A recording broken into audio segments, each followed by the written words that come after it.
Hello friends, this is Tina Malik and welcome to Stairs to Success. Friends आज बहुत ही interesting बहुत ही important topic लेकर आई हूँ।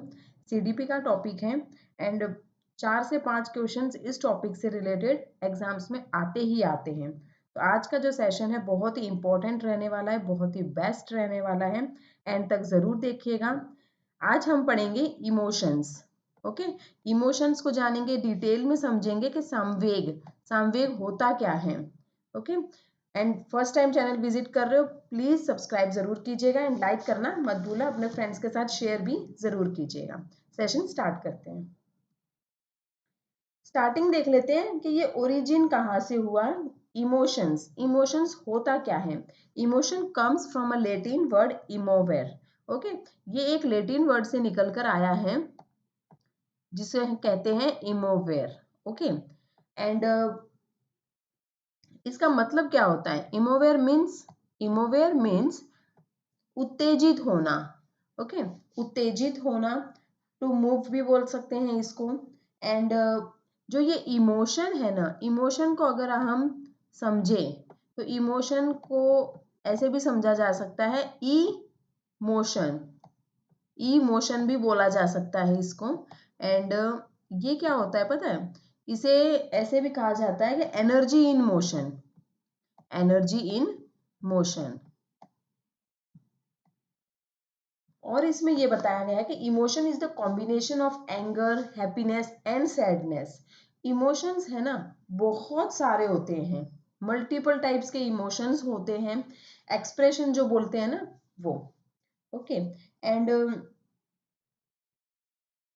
Watson ने क्या कहा है, वॉटसन ने कहा है कि जो ये इमोशन होते हैं ना वो जन्म से 3 टाइप के इमोशंस होते हैं इंसान में। ओके, बच्चे में, जिसे कहा गया है fear, anger and love. Okay, ये देखो यहाँ पर हम और डिटेल में समझ सकते हैं। And it is a reaction of internal and external event. ये जो इमोशन होते हैं ये एक इंटरनल एंड एक्सटर्नल इवेंट का एक रिएक्शन होता है।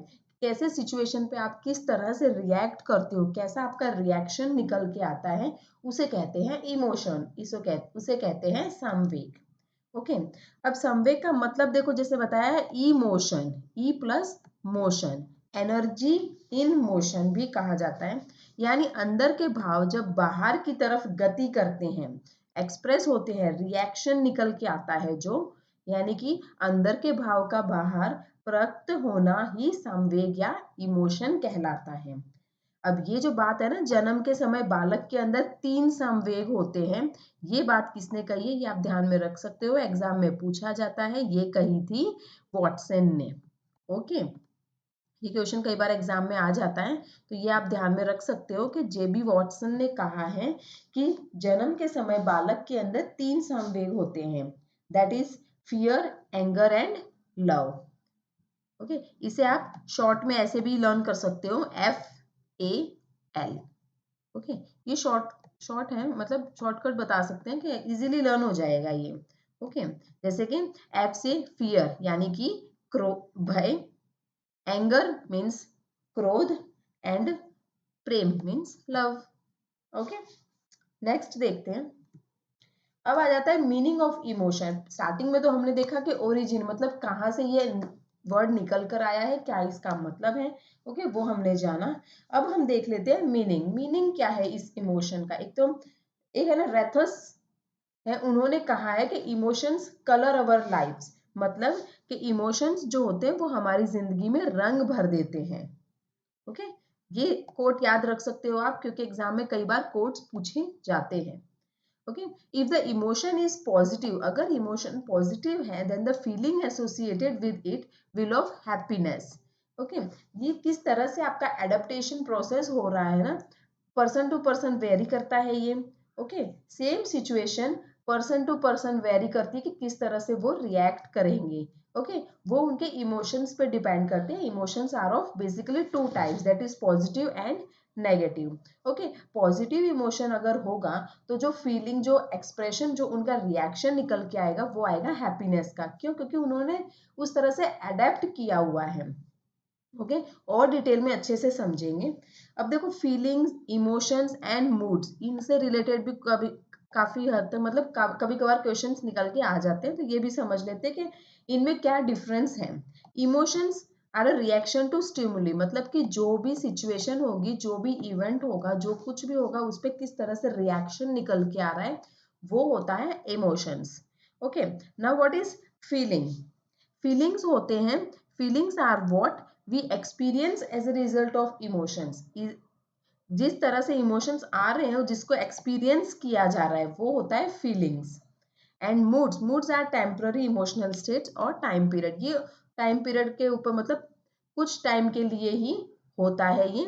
Okay, emotional temporary emotional state है ये, मतलब परमानेंट नहीं रहता, ये फिक्स नहीं होता है, कुछ टर्म के कुछ टाइम पीरियड के लिए ही बोलते हैं ना, मूड चेंज हो जाता है, कभी अच्छा मूड है, कभी मूड ऑफ है, कभी मूड अच्छा है, कभी हैप्पी हो, कभी सैड है, ये क्या है? ये मूड है। ओके, तो इन तीनों का डिफरेंस आई होप कि आपको समझ में आ गया होगा। अभी और अच्छे से डिटेल में विद एग्जांपल मैं आपको समझा देती हूँ कि इमोशन होता क्या है।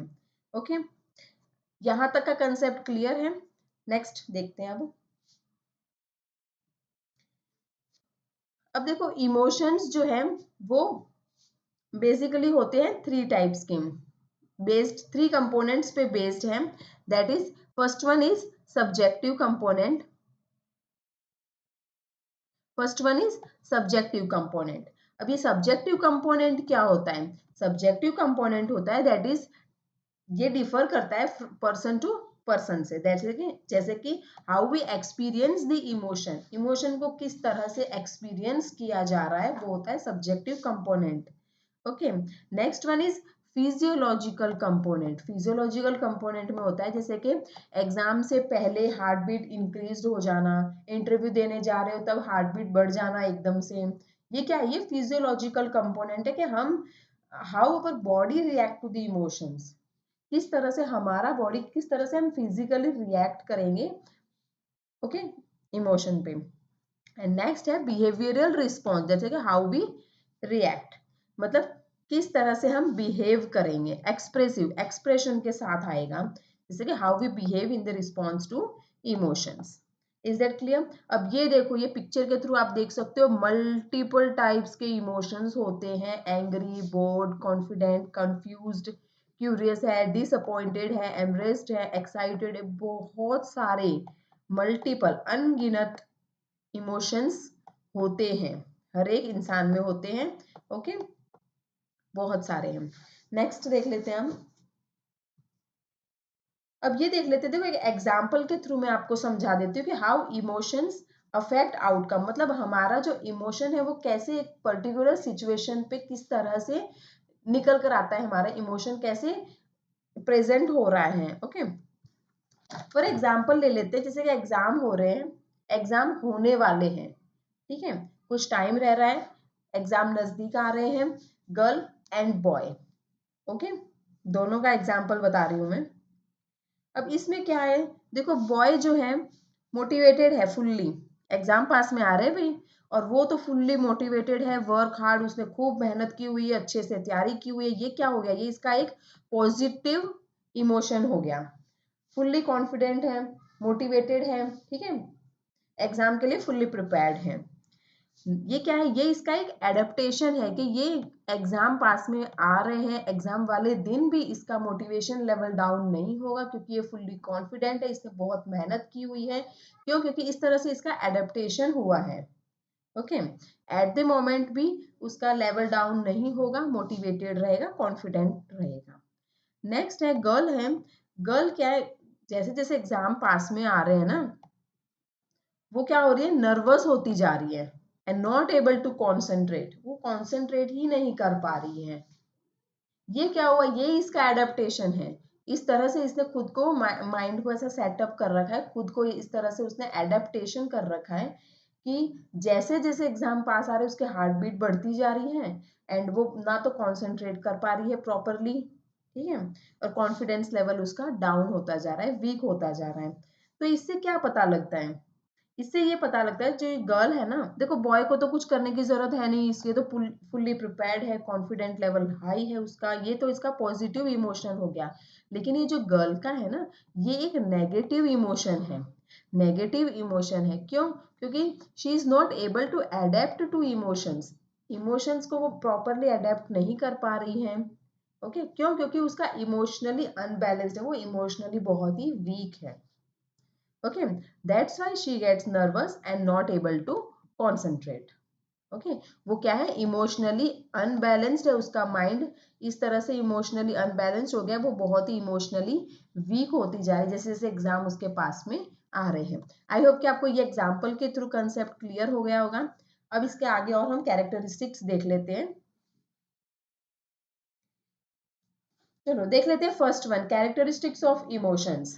इसमें देखो फर्स्टली ये बताया गया है कि human emotions involves physiological arousal, expressive behaviour and conscious experiences. ये मैंने आपको स्टार्टिंग में ही बता दिया था कि इसमें बताया था ना मैंने स्टार्टिंग में ही, जैसे एक सब्जेक्टिव कंपोनेंट है, ये फिजियोलॉजिकल कंपोनेंट है एंड ये एक बिहेवियरल यानी कि एक्सप्रेसिव कंपोनेंट भी है इमोशंस।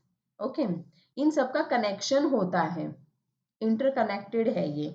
नेक्स्ट वन ये है कि feelings are necessary requirement for the emergence of emotions. Feelings है ना, फीलिंग्स एक तरह की रिक्वायरमेंट है। फीलिंग्स जो है ये एक टाइप की बहुत ही नेसेसरी है, मतलब नेसेसरी रिक्वायरमेंट है, जरूरी है, होनी चाहिए। Feelings it's important and feelings directly biologically, मतलब बोला जाए ना फीलिंग्स जो है ना वो डायरेक्टली बायोलॉजिकली से जुड़ी हुई है, कनेक्टेड है। नेक्स्ट वन है इमोशंस आर सब्जेक्टिव। ये भी मैंने आपको बता दिया था जैसे कि ये एक सब्जेक्टिव है, पर्सन टू पर्सन डिफर करेगा। सेम सिचुएशन पे, सेम इवेंट पे कोई एक सिचुएशन दे रखी है, वहां पर 2% 4% सबकी वेरी करेगा, मतलब सभी के इमोशंस वेरी आएंगे, डिफर डिफर आएंगे, डिफरेंट आएंगे। सेम चीज के लिए 4 लोगों की अलग राय होगी या फिर अलग इमोशंस भी हो सकते हैं। Is that clear? Next one, next है कॉजेज ऑफ इमोशंस। अब ये देखो, ये अगर इमोशन पॉजिटिव है, अगर इमोशन का एडेप्टेशन पॉजिटिवली हो रहा है दैट्स इट्स गुड। बट अगर उनका नेगेटिव भी हो सकता है ना, अगर नेगेटिव है तो ये तो दिक्कत वाली बात हो जाएगी। तो देखो काफी जगह होता है, जैसे स्कूल्स में सब जगह में होता है, कई जगह जैसे maladjustment with school, maladjustment with school में ये पॉइंट्स हो सकते हैं जैसे कि प्रॉपर एनवायरनमेंट नहीं प्रोवाइड किया जा रहा बच्चे को, ठीक है, दैट्स वाई हो सकता है उस वजह से वो इमोशनली वीक हो जाए। या फिर नेचर बिहेवियर, टीचर का बिहेवियर प्रॉपर नहीं है, टीचर इज नॉट गुड, ये भी बहुत ज्यादा इन्फ्लुएंस करेगा बच्चे के इमोशंस पे। कॉम्प्लेक्स टास्क दे दिए जाए अगर बच्चे को तो वो प्रॉपरली परफॉर्म नहीं कर पाएंगे। एंड पुअर फिजिकल हेल्थ, अगर हेल्थ ही सही नहीं है तो ऑब्वियस सी बात है इमोशंस बेहतर आ ही नहीं सकते, इमोशंस अच्छे आ ही नहीं सकते। ओके और भी बहुत सारे कॉजेज हो सकते हैं जैसे कि वोकेशनल चैलेंजेस हो सकते हैं, पुअर फिजिकल हेल्थ हो सकती है, सोशल एंड इकोनॉमिक प्रॉब्लम्स भी हो सकते हैं जो इन्फ्लुएंस करते हैं काफी हद तक बच्चे के माइंड पे, उसके इमोशंस पे, उसके कॉग्निशन पे बहुत ज्यादा इन्फ्लुएंस डालते हैं। फेलियर इन स्कूल और पुअर एकेडमिक अचीवमेंट, अगर बच्चा स्कूल में ही प्रॉपरली परफॉर्म नहीं कर पा रहा है, उसको फेलियर पे फेलियर मिले जा रहे हैं, पुअर एकेडमिक अचीवमेंट है, उसका प्रोग्रेस नहीं हो रहा है, तो वो कहीं ना कहीं उसके इमोशंस पे, उसके माइंड पे बहुत ज्यादा इन्फ्लुएंस करेगा। Lack of healthy peer group, okay उनके जो सहपाठी है लोग, क्लास के जो क्लासमेट्स हैं उनमें हेल्दी अच्छा एनवायरनमेंट नहीं मिल रहा है, उसको कमी है कहीं ना कहीं, तो वो भी इमोशन पे बहुत ज्यादा नेगेटिव इफेक्ट डालेगा, नेगेटिव इमोशंस होंगे बच्चे के। Okay is that clear? यहाँ तक का आई होप कि यहाँ तक का कंसेप्ट आपका क्लियर है। बहुत ही इंपॉर्टेंट टॉपिक लेकर आई हूँ मैं आज, एंड इससे रिलेटेड क्वेश्चन तो बहुत आते हैं, इस टॉपिक को बहुत ज़्यादा समझना, बहुत ज़्यादा कंटेंट है इसमें, मैं इसको 2 पार्ट्स में डिवाइड कर रही हूँ इस टॉपिक को। आज हम बस इतना ही करेंगे। अभी मैं control of emotions and educational implications बताऊंगी, इमोशनल इंटेलिजेंस बताऊंगी नेक्स्ट टॉपिक में, नेक्स्ट सेशन में मैं लेकर आने वाली हूँ types of emotions and theories of emotions. बहुत ही इंपॉर्टेंट टॉपिक है, सीटेट में तो आते ही आते हैं क्वेश्चन इससे रिलेटेड। ओके नेक्स्ट वन देख लेते हैं, कंट्रोल ऑफ इमोशंस। अब ये इमोशंस को किस तरह से कंट्रोल किया जाए ये भी बहुत जरूरी है जानना। तो first one is repression, repression कर दिया जाता है, जैसे कि बहुत से ऐसे इमोशंस होते हैं जिनको दमित कर दिया जाता है, कुछ इच्छाएं ऐसी होती है जिनको दमित किया जाता है, रिप्रेस किया जाता है। तो वो कहीं ना कहीं बिल्कुल खत्म नहीं होती है, कहीं ना कहीं वो निकल कर आ ही जाती है, वो बातें, वो इच्छाएं। ओके, नेक्स्ट है expression in socially approved veg.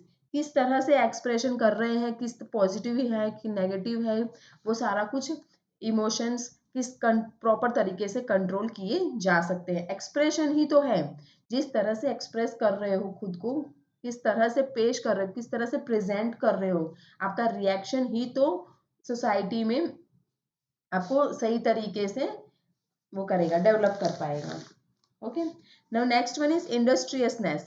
इंडस्ट्रियसनेस में क्या आएगा? इंडस्ट्रियसनेस में ऐसा होता है कि काम में लग जाते हैं, मतलब अगर नेगेटिव इमोशन आ जाते हैं ना, तो कुछ और काम में खुद को, माइंड को डाइवर्ट कर देते हैं। ओके, ये भी कंट्रोल किया जा सकता है। देन ये भी एक बेहतर तरीका है डिस्प्लेसमेंट। डिस्प्लेसमेंट क्या होता है? डिस्प्लेसमेंट मीन्स एक जगह से दूसरी जगह से माइंड को शिफ्ट कर रहे हैं। जैसे कि ऑफिस में अगर डांट डांट खाई है, कुछ कह दिया किसी ने, तो अब ऑफिस में तो बॉस को कुछ कह नहीं सकते, तो क्या करेंगे? वो वाला गुस्सा घर आकर बच्चों पे उतार रहे हैं। तो ये क्या कर रहे हैं? ये इमोशंस को क्या कर रहे हैं? डिस्प्लेस कर दिया जाता है। रिग्रेशन। रिग्रेशन मीन्स जब आप अपने से छोटी एज वाले एक्शन को करने में लग जाते हैं, खुद को बेहतर फील कराने के लिए, मतलब खुद को परफेक्ट फील कराना है, बेहतर फील कराना है, तो कुछ और काम में लग जाना। Okay, next one is catharsis. Catharsis ये बहुत ही इंपॉर्टेंट है, बहुत ही क्वेश्चंस आते हैं इससे रिलेटेड। कैथरेसिस में क्या होता है? ये बेसिकली टू टाइप्स के होते हैं, physical and mental. Okay, expression, किस तरह से एक्सप्रेस कर रहे हो, गुस्सा किस तरह से निकालना। ठीक है, कई लोग बोल के निकालते हैं, ठीक है, कई लोग डांट के, बोल के, वैसे बहुत सारे वेज होते हैं ना एक्सप्रेस करने के। एक्सप्रेशन ऑफ इमोशंस, गुस्सा आ रहा है, कोई बॉक्सिंग कर रहा है, कोई कुछ कर रहा है, ये क्या है? ये सब क्या है? ये खुद को एक्सप्रेस, इमोशंस को एक्सप्रेस किया जा रहा है ना।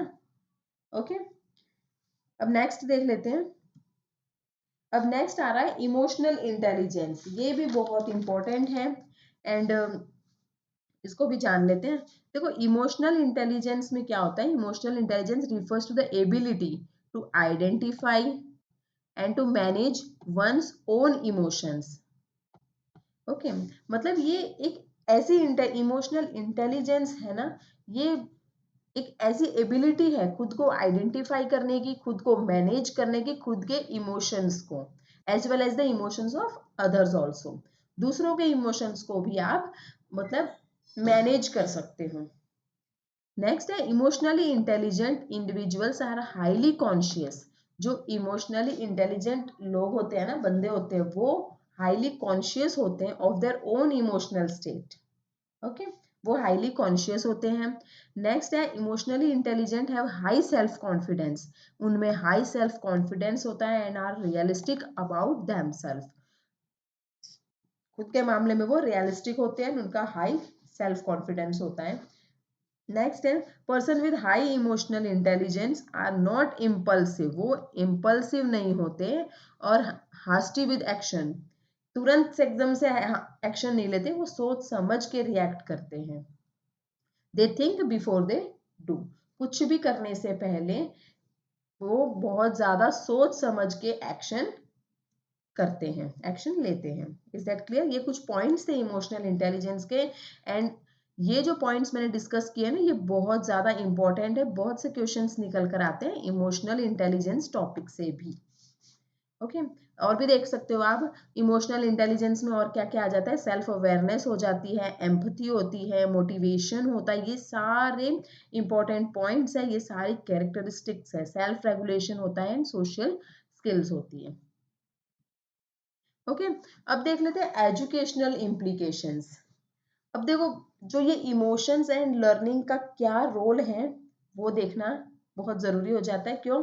क्योंकि हम इमोशन टॉपिक पढ़ रहे हैं, क्योंकि आगे जाके टीचर बनना है, स्कूल में पढ़ाना है, बच्चों को समझना जरूरी है ना। तो इमोशन बच्चों के बोलते हैं ना एस्पेक्ट में, कैसे लर्निंग और इमोशंस दोनों का क्या रोल है, ये जानना जरूरी है। पॉजिटिव इमोशंस होते हैं ना, वो act as a motivator in learning.